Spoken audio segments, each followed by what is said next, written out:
it sounds, but something happened to me back in 2017 that made me question not just my sanity, but the structure of reality itself. I was living in a pretty dingy apartment complex in central New Jersey, a 3-story brick building that probably hadn't been renovated since the late 80s. The kind of place where the hallway lights buzzed faintly and every door had chipped paint and mismatched locks. I lived there with my roommate Nick, who worked security night shifts for a warehouse just outside of town. Most nights I had the place to myself. It was a Thursday night in early February when I came home a little later than usual. I remember walking up the stairs and getting hit with a smell I hadn't smelled in years. Burned rubber mixed with some kind of citrus cleaner. That smell triggered something in me.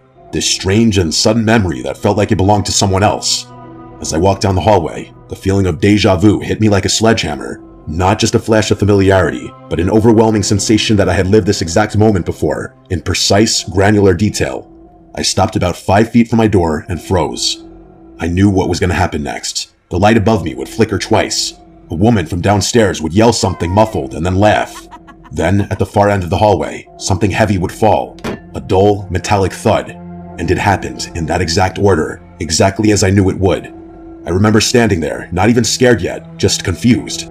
I thought maybe I had dreamed it, but then it happened again the next night. This time I was watching TV, eating leftover Chinese food, and suddenly I knew the scene I was going to play before it happened. The lines of dialogue, the background noise, even the timing of a phone buzz from my nightstand. Over the next 5 days, these moments became more frequent.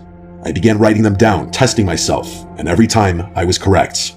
I knew things I couldn't have known, like the exact time Nick would text me, or the moment a neighbor's dog would start barking, but they weren't memories. They were reminders of something I hadn't lived yet. That's when the dream started. I dreamed I was lying in bed and the door opened. Nick walked in pale and dripping sweat and said, "There's someone in the building." His voice sounded wrong, like too flat, like it was being played from a recording. I asked who, and he just stared at me.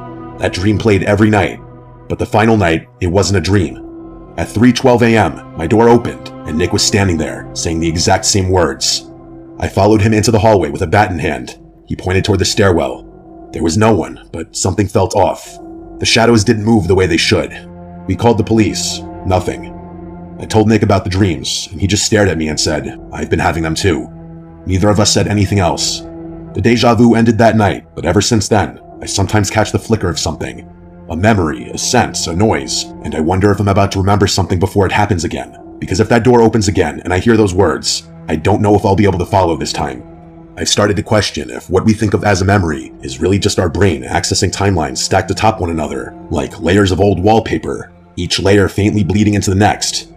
Sometimes I think the hallway itself is some kind of weak point, a seam between two versions of reality.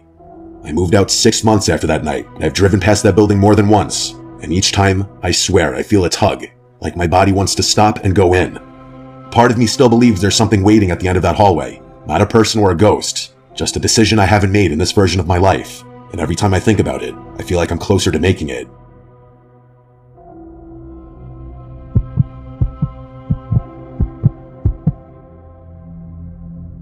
My name is Ryan. This happened 3 years ago when I was 17 and my brother Chris was 19. We live in a small town surrounded by woods. Not much happens here, so kids like us get bored pretty easily. There's a trail near our house that leads into the forest. It goes on for miles. People say there are old buildings and weird stuff hidden deep in the trees, and we always talked about going to explore it, but never did, until one weekend in October.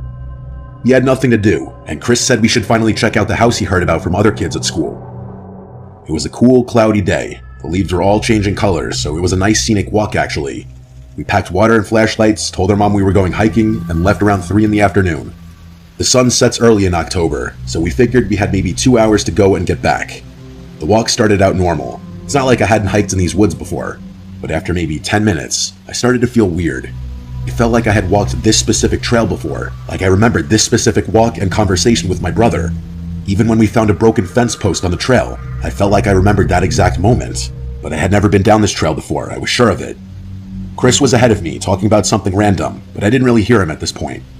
I kept looking around, and everything felt too familiar. I knew there would be a thick tree with a big hole in it near the side of the trail, and 5 minutes later, we passed it. I didn't say anything out loud, like I've experienced déjà vu before. This time, it just felt weirdly more intense. The deeper we went, the more memories came back. I started to remember a house, a 2-story house with green paint peeling off and a broken front step. I saw it clearly in my head. I remembered a broken window on the top floor and dead vines going up the side, but I had never seen this house before in real life. I didn't say anything to my brother yet, though. We finally reached the house between 3:30 and 4 p.m., and when I saw it, I felt like my stomach dropped. It was the same exact house I was picturing in my head, down to just about every last detail. I just stared at it while Chris kept walking toward the porch. I wanted to turn around and leave. In that moment, I actually started questioning if I had seen this house before, even though I was almost positive I hadn't. I asked Chris if it felt familiar to him, and he acted confused and said no. Then he asked what I meant. I told him straight up I felt a weird sense of déjà vu of this exact moment. I didn't want to chicken out though, so we kept going. The front door was cracked open, indicating we weren't the first to have the genius idea of exploring this place. Chris pushed it open slowly, and it made a long squeaking sound as it opened. Inside, it smelled like what you'd expect a long abandoned house to smell like, and the silence in there was almost deafening, like it felt heavy on my ears. We stepped inside, and there was broken furniture, old wallpaper peeling off, and a staircase going up on the left side of the room. We looked around the first floor for a while. There was a kitchen with no lights, a living room with a fireplace, and a hallway with one closed door at the end. The whole time, it felt like someone was watching us. At least to me it did. Chris made a comment that the place is kind of creepy, and I couldn't agree more. Then I said something without thinking. I said, I remember being here before. Chris stopped walking and just turned to me and said, what do you mean? I didn't even mean to say it. The words just came out on their own. I repeated myself. I said, I remember this place, the kitchen, that hallway, even the fireplace, and I remember a woman upstairs. Chris's response was one you would expect, an automatic assumption that I was trying to add to the creepy atmosphere and freak him out. I told him straight up, I'm not trying to scare you. I just have a weird memory of being here and someone being upstairs. I could tell it did creep him out a bit, but I mean, in a setting like this, it isn't hard to freak people out. We stood there for a second. Then we heard a noise. A soft creak, like a floorboard being stepped on. It came from upstairs. Chris looked at me, and I looked at him. We didn't say anything for a few seconds. He dared me to go upstairs and check it out. I said absolutely not, and advised we get out of there. He somehow convinced me to play rock, paper, scissors to see who would go up there and check out the upstairs. I lost, but I still refused to go up there. Chris still would rather go up there than to leave the house right then. As he walked up the stairs, each step creaked. I followed behind, but I stayed at the top of the stairs while he walked toward the room where the noise had seemingly come from. It was the last room on the right. The door was slightly open. He reached out and pushed it open more. I couldn't see what was inside from where I was standing, but Chris saw something in there. He froze, and then out of nowhere, he screamed and almost shoved me down the stairs.